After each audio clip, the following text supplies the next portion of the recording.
Action. పోగిరి వదిలేశాను నేను. వదిలేసి వీధి అని ఒక సినిమా చేశాను.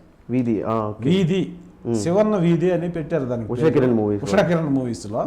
దాంట్లో చాలా మంచి క్యారెక్టర్. నన్ను పిలిచి క్యారెక్టర్ చెప్పారు. ఒక ముస్లిము మటన్ షాప్ నడుపుకుంటూ ఉంటాడు. ఈ మటన్ షాప్ నడిపేవాడే శివన్న అని డౌట్ వస్తుంది. ఆ మటన్లు జరుగుతూ ఉంటాయి, వీడే చేస్తున్నాడు అనేది అదే అనుకుంటాడు. చివరికి వీడు కాదు, ఇంకొకటి మీదకి వెళ్ళిపోద్ది అది. అలాంటి క్యారెక్టర్ అని చెప్పేసరికి నాకు ఆబ్వియస్లీ క్యారెక్టర్ నచ్చింది. పోగిరిలో ఏముంది, పెద్ద సినిమా మహేష్ బాబు సినిమా, నీకు ఒక క్యారెక్టర్ అయి ఉందన్నాడు. ఆ క్యారెక్టర్ ఏంటని అడగలేము. ఓకే, జనరల్గా గుంపులో ఉండి ఉంటుంది. ఏ విధంగా చూసినా నాకు క్యారెక్టర్కి ఇంపార్టెన్స్ ఇస్తే ఇది కరెక్ట్ కదా అని చెప్పేసి అప్పుడు వీధి సినిమా చేశాను. ఓకే, ఏ క్యారెక్టర్ అది? పోగిరిలో వదిలేశాను నేను. పోగిరిలో అది వేరే ఆర్టిస్ట్ నా ఫ్రెండే చేశాడు. ఓకే, ఆ క్యారెక్టర్ చాలా పేరు వచ్చింది ఆ క్యారెక్టర్కి. సినిమా బ్లాక్ బస్టర్, సంవత్సరం ఆడింది సినిమా. అవును. వీధి ఏమో కమర్షియల్గా అంత పెద్ద సక్సెస్ లేదు.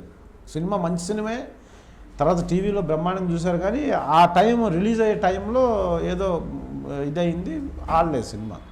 కానీ ఆ సినిమా ఎవరు చూడాల, పోగిరి సినిమాని చూసిన వాళ్ళు 10 సార్లు చూశారు. సంవత్సరం ఆడింది సినిమా.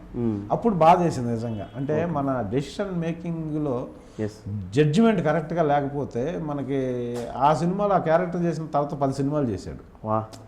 చాలా సంవత్సరాలు పోగిరిలో మంచి క్యారెక్టర్ చేశారు కదా. నా క్లోజ్ ఫ్రెండ్, ఇప్పుడు మీ ఇంటర్వ్యూకి ముందు కూడా మాట్లాడుతుంది.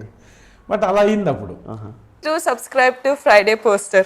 Subscribe to Friday Poster. Subscribe to Friday Poster. Subscribe to Friday Poster. Subscribe to Friday Poster. Subscribe to Friday Poster. Subscribe to Friday Poster. Subscribe to Friday Poster. Subscribe to Friday Poster. Subscribe to Friday Poster. Subscribe to Friday Poster for more interesting updates. Subscribe to Friday Poster. Friday Poster. చాలా thanks.